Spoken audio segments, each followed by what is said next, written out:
የግሽ አባዩ ድምቀት ባላገሩ እያለ በርካቶችን ያስደነቀ በርካታ ገጠመኞች ያሉት ዘፈኖቹ ከራሱ ገጠመኞች ጋር አዋህዶ የዘፈነ ስራዎቹ ድንቅ እናቱን አብዝቶ የሚወድ ባላገሩ ይሉታል ብዙዎቹም። ለዚህ ፍራሽ ገላ ቁምጣ መቻነሰው ብሎ ዘፍኖ አይረስ የሙዚቃዎችን የሚወዳት እናቱን ትቶ የሚወደው ባላገርነትን ሁሌም እንደመሰከረ ወደማይቀርበት ሞት ከተሸኘ ወራቶችን አስቆጠረ። ነገር ግን የሰሜ ባላገሩ እናት በልጃቸው አዝኖና ተክዘው ለተመለከታቸው ልብን ይሰብራል። ያ ጠያቂያቸው ሳይደውል የማይውለው ባላገር ናፋቂው ሰሜ ባላገሩ ድምጹን ከሰሙ ሰነባበቱም። ከዚህ ጉዳይ ጋር በተያያዘ ማለዳ መረጃ አንድ እውነት አጋርቶ ተመለከትን። የሰማይ በለው እናት ምን ገጠማቸው? ለመሆኑ ሰማይ በለው ማን ነው? እንመለከተዋለን። ቻናላችንን ላይክ እና ሰብስክራይብ በማድረግ አብራችሁን ቆዩም። እውነተኛ ወዳጅነት የቀብር ስነ ስርዓት ፈጽሞ እንባብሶ በመመለስ ብቻ ያበቃም። ከሞት ባሻገር ዘልቆ የጓደኛን አደራ መጠበቅ እንጂ። በቀድሞ ዝነኛው የጎጃሙ ግሽ አባይ ኪነት ቡድን ውስጥ ድምፃዊ የሆነ በላይ እንዳለ ሆኖ ሁለት ደማቅ ከዋክብት ነበሩ። አንደኛው በመድረክ ላይ የሰዎችን ስሜት በትወናው የሚገዛው ድራሚስቱ ይኩኑ ሲሆን ሁለተኛው ደግሞ በጣፋጭ ድምጹ አድማጭን የሚያስደስተው ድምፃዊ ሰማይ በለው ነበር። የእነሱ ትስስር የሥራ ባልደረባነት ብቻ አልነበረም። በጥበብ ማዕድ ላይ ተቀምጠው በሕይወቱ ውጣ ውረድ ውስጥ አብረው ያለፉ የልብ ወዳጆች ነበሩ። 1983 ዓ.ም የደርግ መንግስት መውደቅን ተከትሎ የሀገሪቱ ፖለቲካ ነፋስ ሲቀየር እንደ ወሎ ላሊበላ፣ እንደ ጎንደር ፋሲል ሁሉ የግሽ አባይ ኪነት ቡድንም የመፍረስ መራራ ዕጣ ፈንታ ገጠመው። ይህ ክስተት ሁለቱን የህይወት አጋሮች በአካል አራራቃቸው። ይኩኑ ውቧን ባህር ዳር መኖሪያ ሲያደርግ፣ ሰማይ ደግሞ ወደ ዋና ከተማዋ አዲስ አበባ ቀና። ነገር ግን እርቀት ላካላቸው እንጂ ለልባቸው ቅንጣት ያህል እንቅፋት አልሆነም። ሰማኝ ወደ ባህር ዳር በመጣ ቁጥር ከይኩኑ ጋር ያለፉት ጊዜ የሚያወሩት ትዝታ፣ ጨዋነት የሰዎችን ልብ ስብራት የሚጠግን ልዩ አጋጣሚ ነበር። ያ የማይቀረው የሞት ጽዋ በሰማይ ላይ ሲጫንና መርዶው ባህር ዳር ሲደርስ የይኩኑ ዓለም በሐዘን ተናወጠ። ከተዘራ ተችሎና ታላይ ብዙ አየው ጋር በፍጥነት ወደ አዲስ አበባ በመጓዝ የልብ ወዳጁን የመጨረሻ ሽኝት አደረገ። ነገር ግን ለይኩኑ ታሪኩ በቀብር አላበቃም። ይኩኑ የጓደኛውን እረፍት ተከትሎ የተፈጠረውን ክፍተት ለመሙላትና የሰማኝን እናት ብቸኝነት ለማጋራት ከባለቤቱ ጋር በመሆን እናቱ ቤት ተገኘ።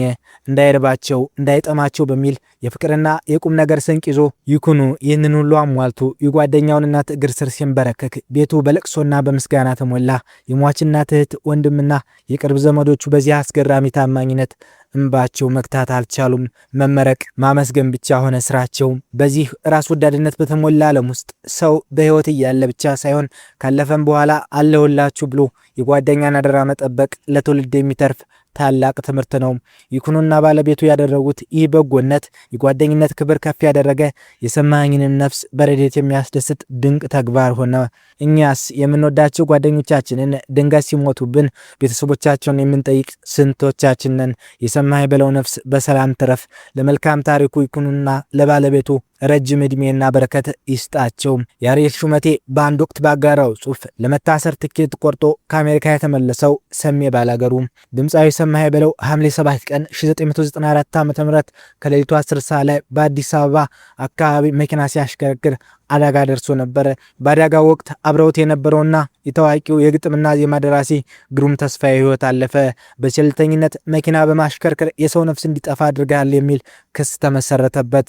ፍርድ ቤቱ የሰማይ በለውን መከላከያ ምስክሮች ከሰማ በኋላ በቸልተኝነት የሰው ህይወት በማጥፋት ወንጀል ጥፋተኛ አድርጎት በ3000 ብር የገንዘብ ቅጣት አሰናበተው። የገንዘብ ቅጣቱ እንዲከፈል ከተደረገ በኋላ በነጻ ቢሰናበትም አቃቤ ሕግ ቅጣቱ እጅግ የቀለለ ነው፣ አደጋው ሆን ተብሎ የተደረገ ነው በሚል የቅጣት ማሻሻያ ይግባኝ ጠየቀበት።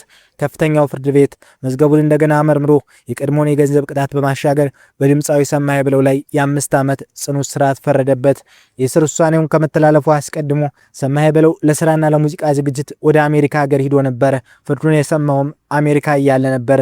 የፖለቲካ ሻጥር ተሰጥቶብኝ ነው የተጠየቅኩት እንጂ ጓደኛዬ ሙቶ እኔ በመትረፌ ምክንያት ብቻ ልትጠየቅ አይገባም ብሎ ቢያምን ፍርድ ቤቱ ያስተላለፈበትንና እሱ የማያምንበትን የእስር ፍርድ ተቃውሞ አሜሪካ መቅረት የሚችልበት እድል ቢኖረውም የጓደኛዬ ደም እያሳደደኝ በሰው ሀገር በስደት መኖር አልፈልግም፣ ፍርዴን ጨርሼ በነጻነት መኖር አለብኝ የሚል የህሊና ውሳኔ በራሱ ፍቃድ ወደ ኢትዮጵያ መመለስ ወሰነ። ሰሜ ሳይውል ሳያድር የአውሮፕላን ቲኬት ቆርጦ ወደ አገር ቤት እንደተመለሰ በቀጥታ ወደ ተፈረደበት እስር በፍቃዱ ገባ። ይሁን እንጂ ሙሉ 5 ዓመት አልታሰረም። በእስር ቤት ውስጥ በነበረው እጅግ መልካም ስነ ምግባርና ኪነ ጥበብ ክፍል ውስጥ ለሰጠው ከፍተኛ አገልግሎትና እስረኞችን የሙዚቃ ትምህርት ሰጥቶ በማስመረቅ ባበረከተው ቀና አስተዋጽኦ የይቅርታ ዕድል አግኝቶ ከ2 ዓመት ከ6 ወር እስራት በኋላ በነጻ ተለቋል። እንዲህ ያለ ሞራል የነበረው ተወዳጅ ከያኒ ነው ያጣ ነው ሲል ያሬድ ሽሞቴ ያስታውሰዋል። በአድናቂዎቹ ሰሜ ባላገሩ በሚል የቅጽል ስም የሚታወቀው መስከረም 17 ቀን 1961 ዓ.ም በውቢቷ የጣና የአባይ መገኛ ከተማ ባህር ዳር ተወለደ። ከልጅነቱ ጀምሮ ለሙዚቃ ያለው ፍቅር ተፈጥሯዊ ድምፁ በሰፈሩና በጓደኞቹ ዘንድ ተወዳጅ አድርጎት ነበር። ትምህርቱም በባህር ዳር ከተማ አጠናቆ በወጣትነቱ በኪነ ጥበብ ክበባት የኪነት እንቅስቃሴዎች ውስጥ በንቃት ተሳትፏል። በኋላም የጎጃም ዝነኛው ግሽ አባይ ኪነት ቡድን አባል በመሆን በርካታ ታሪካዊ ባህል ስራዎችን አበርክቷል። አንቱየዋ የተሰኘው የሙዚቃ ድራማ እስከዛሬ ድረስ በህዝብ ልብ ውስጥ የኖረ ስራ ነው። 1980ዎቹ መጀመሪያ ወደ አዲስ አበባ በመምጣት ከታንጎ ሙዚቃ ቤት ጋር የመጀመሪያ አልበሙን ባላገር አሳተመ። ይህ አልበም የአርሶ አደሩን ህይወት፣ ባህልና የአገር ፍቅር በውብ ቅኝት በማቅረብ ከፍተኛ ተወዳጅነትን አገኘ። ከዛም ውቧ ባህር ዳር፣ ደቦትን ንስራ፣ ሞንማን የነሽ፣ የኔ ዓለምና ሌሎች ብዙ ተወዳጅ ስራዎችን ለአድማጭ አበርክቷል። ሰሜ የጎጃምን ባህላዊ ዜማ ከዘመናዊ ሙዚቃ ጋር በማዋድ ልዩ የሙዚቃ ስልት የፈጠረ ድምፃዊ ነበር። በደማቅ ፈገግታው፣ በጠንካራ ድምፁ፣ በመድረክ አያያዙ በኢትዮጵያ የሙዚቃ ዓለም ልዩ ቦታ አግኝቷል። ከሙዚቃ ባሻገር በቲያትር ዘርፍም ተሳትፎ ያደረገ ሲሆን የባላገር ፍቅር ጨምሮ በብዙ ተውኔቶች ላይ ተዋናይነቱን አሳይቷል። በቤተሰብ ህይወቱም ለሚስቱ ለወይዘሮ ገበያነሽ አባተ ታማኝ ባልና የ4 ልጆች አባት ነበር። ልጆቹን በጥሩ ስነ ምግባርና በትምህርት አሳድጎ ለማህበረሰቡ አርያ ሆኗል። ሰሜ በቸርነቱም በእንግዳ ተቀባይነቱ በማህበራዊ አገልግሎቱ ይታወቅ ነበር።